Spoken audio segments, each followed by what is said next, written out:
আমাৰ চৰকাৰী কৰ্মচাৰীসকলৰ বাবে বিশেষকৈ নতুন চাম চৰকাৰী কৰ্মচাৰীসকলৰ বাবে নিউ পেনশ্যন স্কিমে কৰবাত নহয় কৰবাত সন্দেহৰ সৃষ্টি কৰি আহিছিল।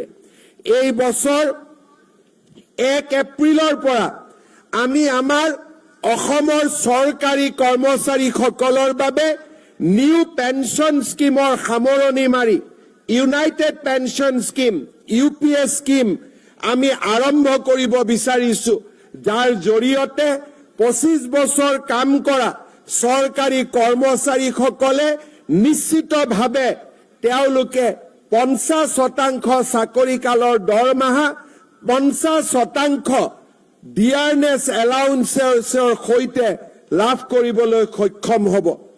অসমৰ চৰকাৰী কৰ্মচাৰীসকলক মই আৰু এটা সুখবৰ আজি দিব বিচাৰিছো।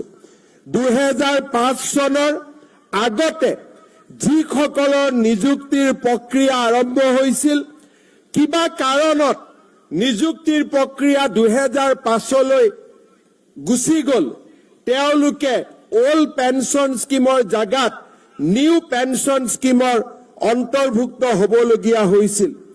কাৰিকৰী অসুবিধা পিছ পেলাই মই তেনে চৰকাৰী কৰ্মচাৰীসকলকো যাৰ নিযুক্তিৰ প্ৰক্ৰিয়া 2005 চনৰ আগতে আৰম্ভ হৈছিল, তেনে চৰকাৰী কৰ্মচাৰীসকলকো ওল্ড পেনশ্যন স্কিম বা OPSৰ ভিতৰলৈ আনিবলৈ সিদ্ধান্ত গ্ৰহণ কৰিছো, যি আমাৰ ৰাজ্যখনৰ চৰকাৰী কৰ্মচাৰীসকলৰ বাবে নিৰাশাৰ পৰিৱৰ্তে আশাৰ এক নতুন সঞ্জীৱনী সুধা আৰম্ভ কৰিব।